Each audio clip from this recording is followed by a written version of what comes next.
So I spoke to a manager at Laura Buick, and the goal is just to explain the problem. That's it. I'm just doing my due diligence. Don't just start suing people if you haven't given them a chance to fix the problem. This is important. Keep your cool. Do not go in there being a jerk. They don't have the last word. They think that you think that they have the last word, but they don't.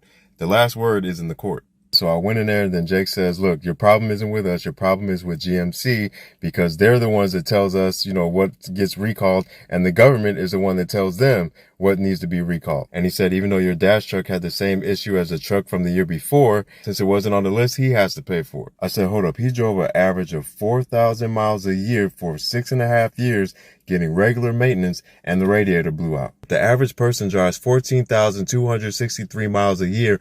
He drove and the radiator blew out. He just gave me a douchey look like, and your issues with GMC. I'm like, you know what? It might be, but y'all knew this was an issue.